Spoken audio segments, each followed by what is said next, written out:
Ever felt like writing the literature review is a never-ending task?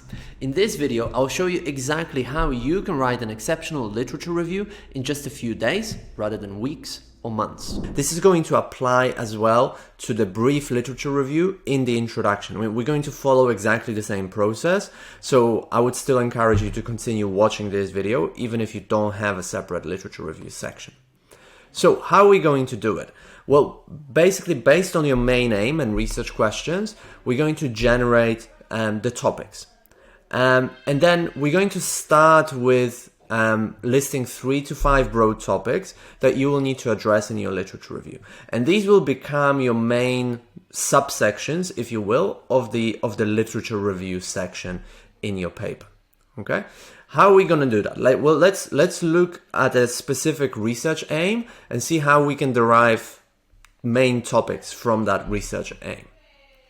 Okay, so you've got an example here. You can pause the video if you want to read it in more detail. Okay, this is from a study that we've seen examples from before about migration after cyclones in southern Bangladesh. Okay, so you can pause this video and try to think, well, what topics would I need to discuss in my literature review if this was the aim of my paper? Well, one of them is migration patterns, right? Because that's kind of the overall thing that we're talking about, okay? Then we need to talk about cyclones and I suppose more generally natural disasters, because cyclones are a type of a natural disaster and, you know, migration patterns can be similar, you know, maybe after earthquakes and so on, right? We definitely also need to talk about, you know, what happens in terms of natural disasters in the southern coast of Bangladesh, right? And then in here, in this research question, we also have who migrates, where they migrate, and the reasons for migration, okay? And then barriers to migration. So these topics must be discussed as well in your literature review. We need to tell the reader what we already know about these topics from previous research, okay? So let's look at this same paper, and let's look at the section title that this author included in the literature review to see, if we were accurate with the aim. So the first section is migrations due to climatic events in Bangladesh. There's impact of migration, understanding migration, migration due to climate change, migration as adaptation, dimensions of migration, right? These are the broad sections in here that we've got. So pretty much everything that that we've included, that we've talked about is here, right? Because if you look at the aim again, right, it's got to be a lot about migration patterns. So we've got that, who migrates, where they migrate, the reasons for migration and barriers to migration will also be here when we talk about understanding migration, okay? And then we've got climate change, so that's where we're going to talk about migration due to natural disasters and cyclones and things like that. Okay, so that's how it works in terms of the main topics, right? But now from the main topics, we also need to get some subtopics, okay? Because the main topics are like the headings of your literature review. Right, you've got the whole literature review section, and then you're going to have 3 or 4 subsections within it with the main topics. But in those subsections, you need to discuss more specific topics related to the main topic. So we need to get those as well. Okay. So what we need to do is list 3 to 5 subtopics for each main topic, and this will become your paragraph topics in each subsection, essentially. Okay. So let's stick with, the topic that we've just been discussing. And the one of the main topics that we had was impacts of migration. Well, you can pause this video and think about, well, what are the impacts of migration, and try to list some subtopics. Now, these are I will show you basically sentences from that paper, which are the first sentences of paragraphs in that section that basically give us the main the subtopics that the author was discussing. So for example, although migrants leave their places of origin in pursuit of better economic opportunities and improved living standards, they cannot always turn the wheels of fortune. So the first impact of migration is going to be, economic opportunities and so on. That's one thing that we're going to talk about. The next one, is social, political, and cultural impacts. And also notice how just this first sentence of each paragraph really nicely summarizes the content of that paragraph. And that's exactly what you should try to do. Okay? And then we've got a third paragraph. There's heated debate about whether a direct link exists between environmental degradation and migration. So another impact that we're going to discuss is environmental degradation. Okay? So these are some subtopics. Okay?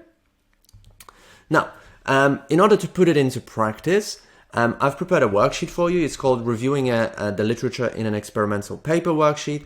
It's available for you for download in the resources section right below this video. So you can open it there, and I'm going to pull it up on the screen in here for you. Remember that always up top there will be a video with instructions, okay? But really, what you want to do is look at point 1, structuring the review from your research aim, and try to, at the very least, list some themes, the main themes for your literature review. And, you want to do it right now because the information is fresh in your mind. Don't wait until tomorrow. It's going to be just more difficult tomorrow. Okay. Now that we've got the main themes, we've got some subtopics as well. What we need to do, is to identify the pyramid apex. So what we often do in the literature review is we go from general to specific, right? So we've got the inverted pyramid and we're going towards the pyramid apex, okay? And everything kind of hinges on that apex. Everything converges on that apex. It's like the main point that you're going towards, and it really influences a lot of things in terms of how we structure the literature review and the flow, right? Because the rest of the pyramid, everything that we say in the literature review balances on that apex, right? So if you get it wrong, the pyramid will fall over and your entire structure will break. And it's kind of like the destination, right? You need to know the destination first before you can figure out how to get there. It's also like the so what question. So to clarify that pyramid apex, you want to ask yourself, so what? What am I trying to tell the reader here? What is the main takeaway message? Okay? Because what you don't want to have in your literature review is just a lot of description. You want to have a critical argument. And in order to have a critical argument, there's got to be this so what? Where are you going? What are you trying to tell me as the reader?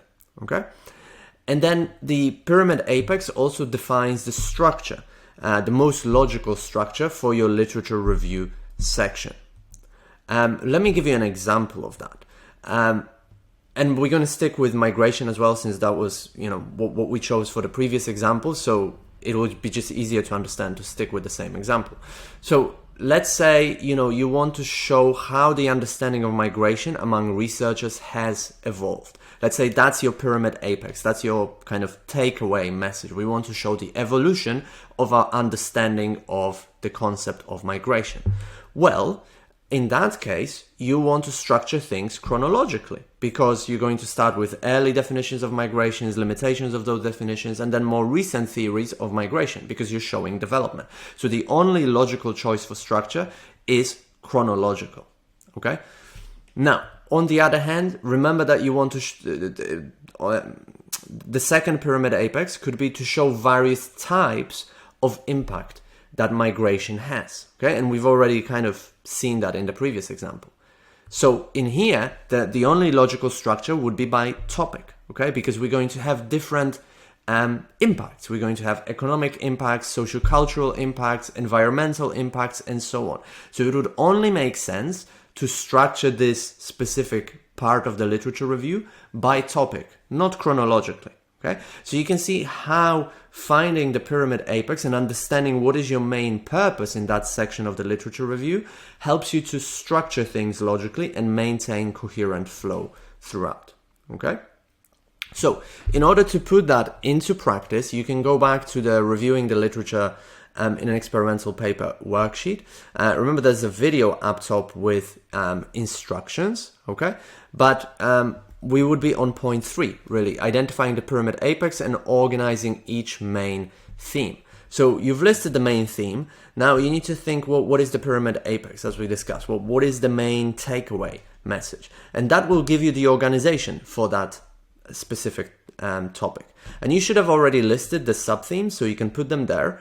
And then, based on the organization, you can organize those sub-themes, right? Either chronologically inverted pyramid by topics or by discipline. Okay, so that's something that you can do right now. You can pause this video and get started on it right now. Now, we kind of briefly touched upon, chronological organization and organization by topic. So I want to show you the different ways in which you can be structuring your literature review sections logically. So first of all, we mentioned chronologically already. So that's from the oldest to the most recent. And we use it when there is a clear chronological story, when you want to show historical development of an idea, right? How the understanding of a particular concept, for example, evolved in research. That's when we would use chronological structure. And also structure things by topic or theme, right? We gave the example of migration. You want to talk about the different impacts of migration. Well, then, you've got impact 1, which is economic, for example. You've got impact 2, which is environmental, let's say, right? So we structuring things by topics, okay? Now, you can also structure things by author, domain, or theory, right? So maybe, again, you're discussing migration, but you're looking at migration from a psychological standpoint, from economics, as in the field, the discipline of economics, and maybe you're looking at it from, geographical standpoint. So you have like different disciplines, right? So you're kind of bringing in research from different disciplines. So then it would make sense to discuss this particular topic by domain or by theory, okay? And then you can also use the inverted pyramid, okay? So you start with the most general aspects of things, for example, the definition of something, and then you go more and more specific, for example, the specific characteristics of that definition, let's say. So these are the 4 ways in which you can structure things. Remember that the way you choose how to structure things really depends on your main purpose within that literature review section. So let's look at some examples. Here's chronological, okay? You can pause the video if you want to read it in more detail, okay? But at the very beginning, we established that authentic leadership is a fairly new construct, okay? And then, we talk about the oldest thing, so it emerged, so the origins sort of research on leadership, okay? And then, we talk about more recent things, that this person takes the concept of similarity one step further, okay? So it's chronological, it's the development of an idea. Now, we can also organize things by topic, of course. So we can have something like leader authenticity, and then that's kind of the main topic, right? And then the first subtopic is organizational health and leader authenticity, right? Then we've got succession planning. Then we've got influence and competence. And then we've got authentic followers, okay? So you see that this is just organized by topics, right? Not chronologically, for example, not general to specific, but by topics. And then things can also be organized by domain, okay? So we've got, we're going to talk about the concept of a native speaker, right? And then the first domain is in linguistics and second language acquisition, sociolinguistics, constructivism, critical race theory, okay? So we've got these different sort of domains or theories. So it's not by topic, it's not chronological, it's not general to specific either. It's by different domains, okay? Now, we can also use our old friend, the inverted pyramid. So we're going to go general to specific, okay? So we've got this topic of African American spirituality and education, right? And then we've got the shaping of African American spirituality, so something very general. And then the dimensions, so that's more specific. And then we're going to get into some more specific dimensions like education, success, and so on, right? So it's clearly general to specific. So typically, the literature review, again, is organized from general to specific by research themes or sub-themes, by domain, author, or theory, or chronologically. And then it's important to remember that each subsection can be organized in a different way that fits best its purpose and content, okay? So the overall organization can be inverted pyramid, but subsection 1 is organized chronologically because the purpose is to present the development of research, okay? So with that said, you can go back to reviewing the literature in experimental paper, and you can further work on this table. Now that you understand a little bit more what the types of organization are, I'd encourage you to pause the video right now and try to fully map out the topics and the structure of your literature review, and I also show you how to use AI in order to do this. Okay? So now that you've done it, and I've kind of hinted on AI a little bit, let's look at how AI can help you structure the literature review. So first of all, AI can help you generate an overall outline for your literature review chapter or section with main headings. And I show you in the worksheet how to do this. I'll direct you to specific parts of the worksheet. But basically, you can tell AI to generate a structure for your literature review section for your paper. And then AI can also structure specific sections of the literature review for you as well. You can tell AI what's the main topic of that section, how you're thinking of organizing it, and then AI will give you the subtopics.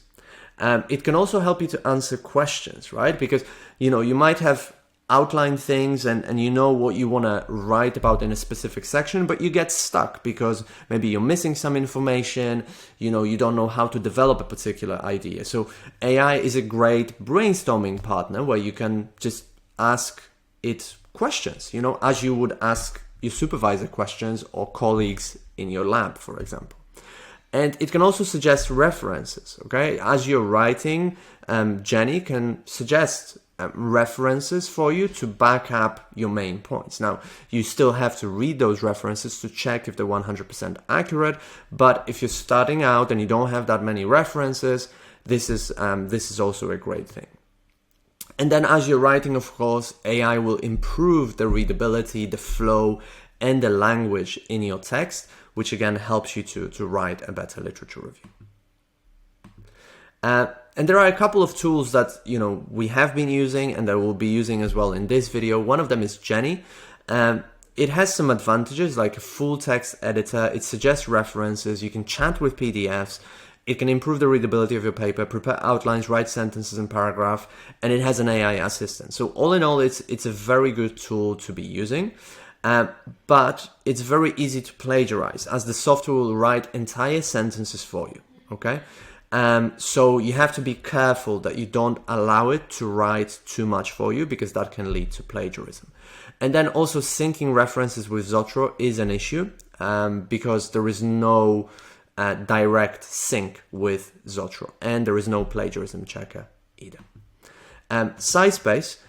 This is definitely the best tool for literature review search and readings where you can chat with PDFs, save notes, improve readability, prepare outlines. It has an AI assistant. It has a plagiarism checker as well. But the text editor, as of recording of this video, is limited. Hopefully they'll improve it and they'll make it to something like Jenny, because if they do, then SciSpace will be just like an amazing all-in-one tool and you won't need any other tools.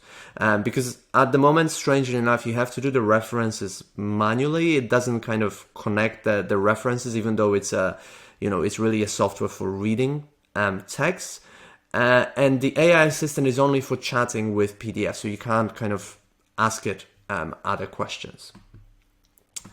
And then there's also PaperPal. What I like about it is that it's a Word plugin. It improves readability. It's an AI assistant. It does not write for you, so it's much more difficult to commit plagiarism. It can generate basic templates and translate. It's got a plagiarism checker powered by Turnitin. The cons are that I don't think the AI assistant is very accurate.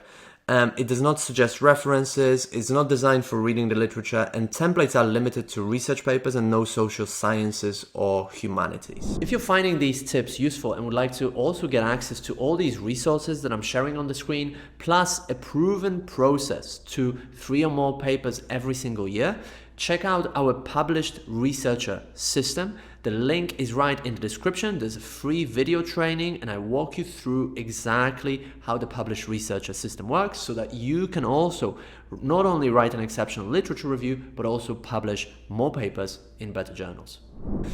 So what's the overall verdict? Well, you can choose what you want to use based on, the recommendations here, but I would use SciSpace for literature review, search and reading, and then Jenny for writing. Okay, that's what I would do. And there's more information on how to use these tools here on the worksheet. I've incorporated them into the different aspects of doing the literature review for your experimental paper. And I show you how to use these tools, to generate a literature review outline, for example, but also when you're writing your literature review, I show you how to kind of be more concise and how to paraphrase using these AI tools. So it's incorporated in here. Now that you've got the structure of the literature review and you're ready to write, we need to talk about several important aspects of writing the literature review so you can write it more accurately. And let's start with paraphrasing. So let's go over some do's and don'ts of paraphrasing, and then I'll show you some examples. So first of all, you need to change the structure of the sentences. You also should reorganize the paragraph and use your notes when you're paraphrasing, because when you've taken notes, just using your language and bullet points, then you're paraphrasing from your own notes. So therefore, committing plagiarism is basically impossible, right? And then think how you want to phrase the ideas. And that's why you should change the structure of sentences and the paragraph, because you need to think where you're going with these ideas and phrase them in such a way that it reflects the overall aim of that section, the pyramid apex. And then at the end, you can check against the original to see if you haven't made any factual mistakes. Now, what you shouldn't do is just change some words. Okay, so a big mistake that people make, and some AI paraphrasing softwares, that's what they do as well. They'll just keep the same structure of the paragraph and just change words for the synonyms, and that's it. But that will still lead to plagiarism, because essentially you haven't really changed much about that text. So keeping the same structure of sentences or the paragraph isn't a good idea. That leads to plagiarism as well. Also, looking at the text while paraphrasing isn't a good idea, because then it's very difficult to make it different, because you're constantly kind of looking at the text and trying to make it different, and it doesn't work. It's so much better to use your own notes. And also, copying and pasting entire AI output is not a good idea, because that will lead to plagiarism. Okay, so with those principles in mind, let's look at an original text in here. You can pause the video if you wanted to read it in more detail, and then we're going to look at a bad paraphrase of that paragraph. Okay, read that bad paraphrase and think to yourself, why is this a bad paraphrase? What's wrong with it? Well, you can see that it just basically keeps the same structure of the paragraph. Everything is the same. We just change some words. So like, instead of moreover in the original, we say in addition. Instead of however, we say nevertheless. But instead of significantly, we say substantially, and so on. But everything else is basically the same. It's the same length, the same structure. So it's not a very good paraphrase. Now, on the other hand, this is a good paraphrase. And again, you can pause the video to read it in a little bit more detail. Okay. First of all, notice that the paragraph in the paraphrase is shorter. That already tells us that it's completely different. It maintains the same sort of content or information, but it has been completely restructured with, I suppose, the goal or the pyramid apex in mind. So this is really what you want to be doing when you are paraphrasing. Remember, restructure the whole paragraph, restructure the sentences, keep the pyramid apex in mind, to know where you're going with a particular paragraph. And then you can also paraphrase with AI, right? But don't copy and paste entire AI output, as this can lead to plagiarism. You always need to verify AI output. Remember that principles beat AI, so always check if AI paraphrase accurately captures the original idea. And then summarize. You can also use AIs to summarize longer texts to make them more concise. Okay? Which software are we going to use for that? Well, there are the three that I've shown you before: Jenny, PaperPal, or SciSpace. Okay? And paraphrasing is further discussed in here on this worksheet. If we just go back to the top, remember there's a video up top with instructions, but we've got paraphrasing, and I show you how to use AI specifically for paraphrasing. Now, another really important thing that you need to get right is avoid waffling in the literature review.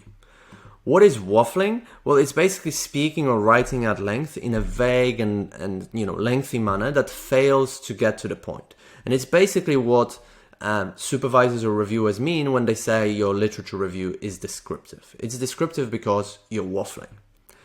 And waffling is just high in calories or words, but low in nutrients, arguments. So you're using a lot of words, but there is no content to it. There are no arguments in it.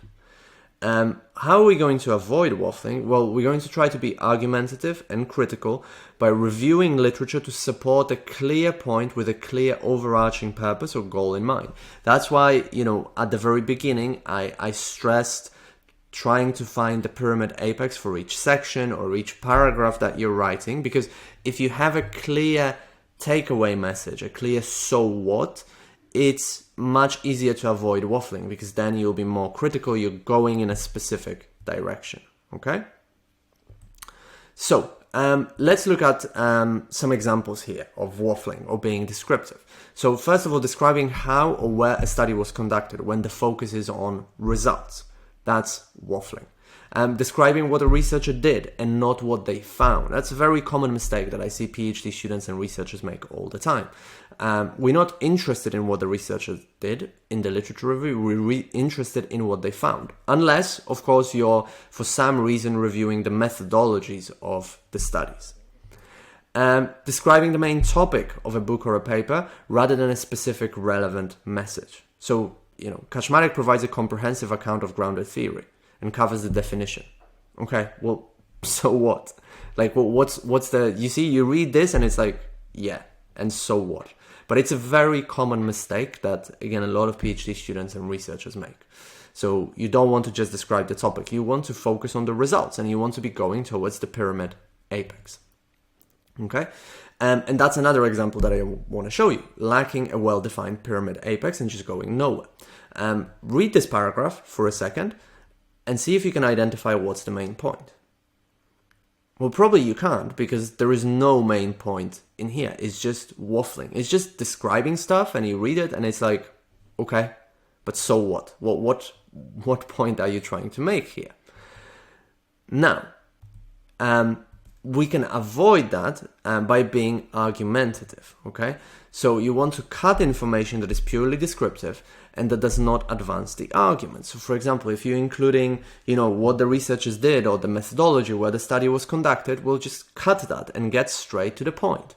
You want to present information that is relevant, that supports the pyramid apex. So if your focus is to critique the previously used methodologies, don't present the results, and vice versa.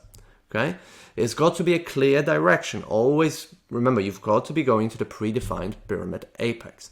And you also, whenever appropriate, you want to present a clear position and support it with the literature. Okay? So let's look at, that same paragraph that, was very descriptive and waffling, and read it again and see if now you can see the main point that the author is trying to make. Well, you can probably see it very clearly, because in the last sentence, it's clearly expressed. Bearing this in mind, it is argued here that blah, blah, blah. Okay? So it's not just a description of stuff, it's actually that there's an argument in here. And of course, what that argument is just depends on, your purpose and your main so what message. But you need to include something like this. You need to be argumentative in the literature review. Okay? You also want to be critical. So you can acknowledge the limitations of research, defend your position by presenting valid counter arguments, right? Like, for example, in here. Here's another example, okay?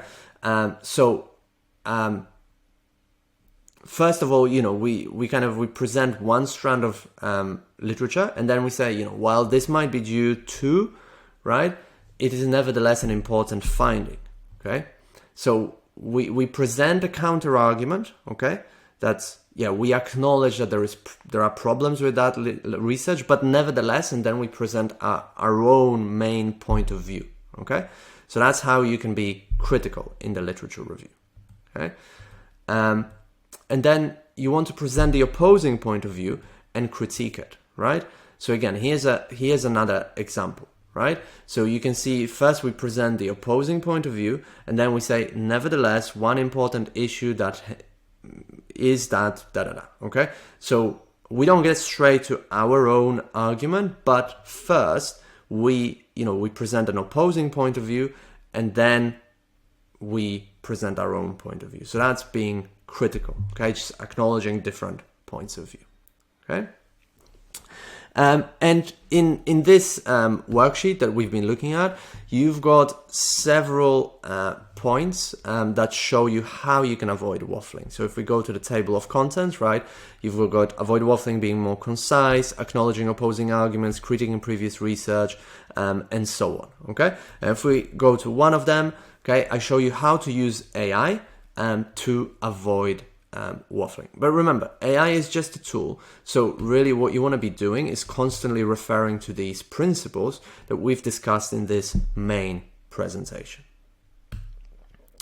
Now, what you also need to do is synthesize from various sources. That's crucial. So,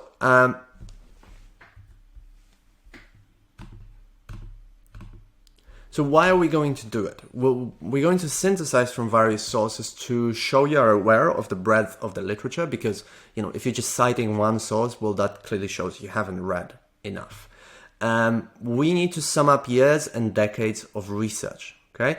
Remember that you don't have much space in an experimental paper, so you really need to make sure that you're accurately summing up lots of research in succinct sentences, because you can't spend 50 pages discussing all the literature, and chances are there is a lot of literature that you need to be discussing.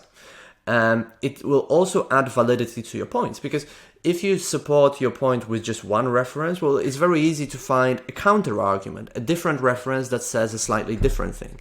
But if you support your reference with your point with 3 references, it's much more difficult to argue with your point. It increases the objectivity because you're citing from various sources, okay? And it allows you to be more concise as well, because if you focus on one study in a lot of detail, well, you're going to spend an entire paragraph just discussing one study, and you don't have space to do that in an experimental paper. And also, even if you just spend one sentence per paper, well, you're just going to have a long list of previous papers, but that's not the point, right? Because you can summarize all those papers probably in just one sentence, okay? So it allows you to be more concise, which allows you to avoid waffling. And then, you can develop a critical argument as well, because again, if you just have a list of papers in each sentence, or if you spend an entire paragraph discussing one particular study, you're just going to be waffling a lot, and it's going to be much more difficult to have that critical argument that's going towards a pyramid apex. So that's really why you want to be synthesizing information, okay? So let's look at an example in here, okay? So you can see that really, every single sentence in here has several references, okay? And it starts straight away with, several studies have dealt with this problem, okay? And then we have other studies have aimed to, and we've got, one reference, but then for different kind of aspects of that topic, we've got different references, right? So you can see how the author like packed in a lot of knowledge into one concise paragraph. And this is exactly what you should be aiming to do. Now, just a little bit about language. So sometimes you might need to use present perfect, okay? Present perfect is has or have plus past participle or the third form of the verb. For example, several studies have dealt with, okay? And we use it to sum up years or decades of research connecting the past with the present, right? Like several studies have dealt with, since 2010, there has been a rise in blah, blah, blah, okay? So that's how we use it. Now here's another example of synthesizing information from various sources. Feel free to pause it, okay, and read it in a little bit more detail.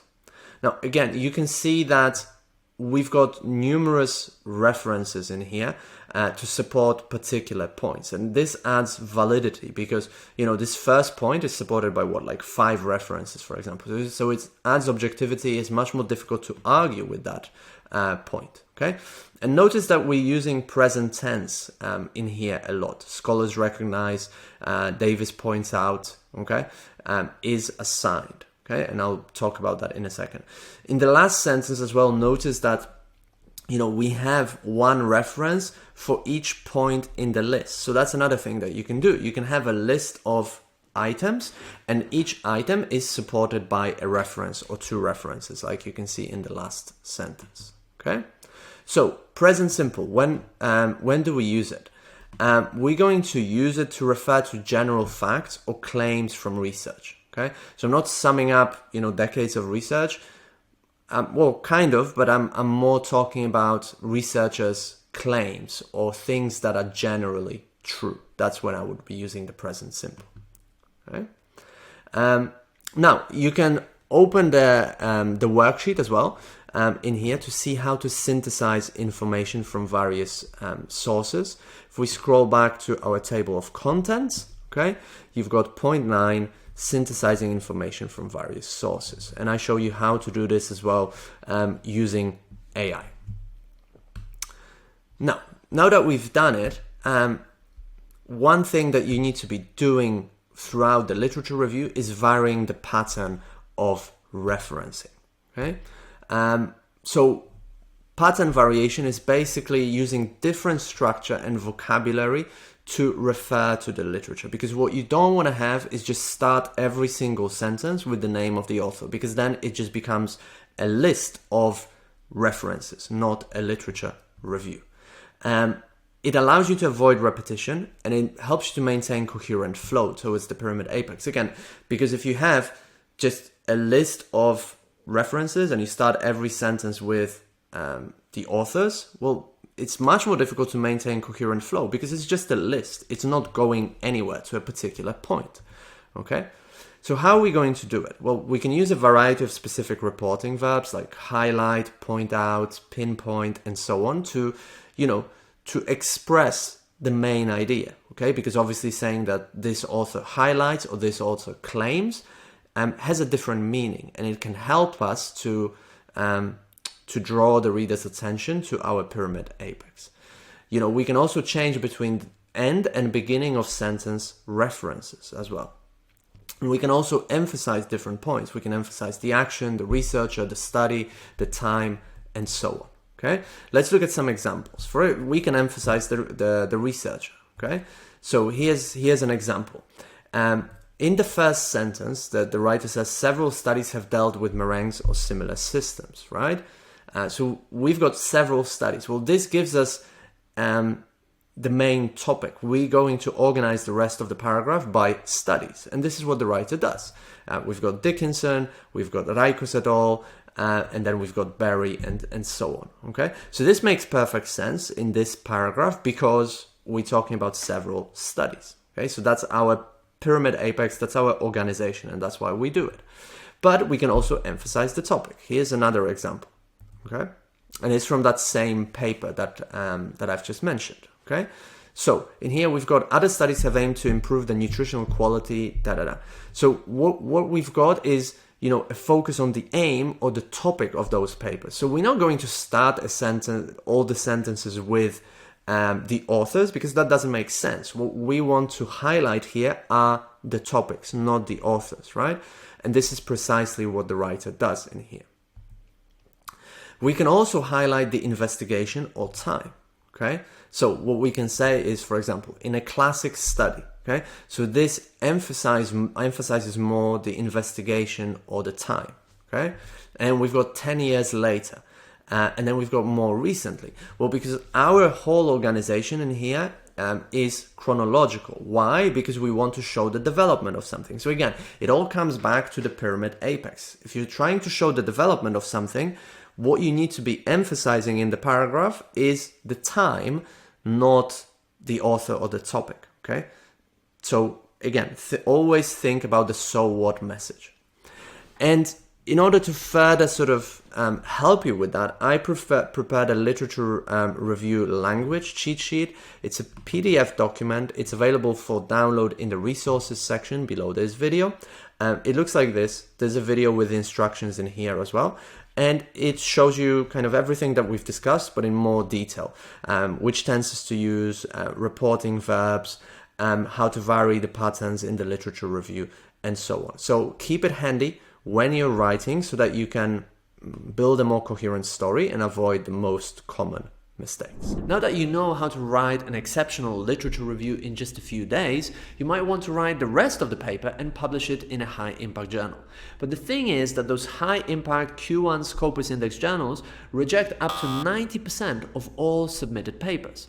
So what you need to get published in those journals is more than just an exceptional literature review. That's why in this video I will show you 4 secret hacks that will guarantee to get your papers published in those high impact Scopus Index journals without rejection. So watch this video next.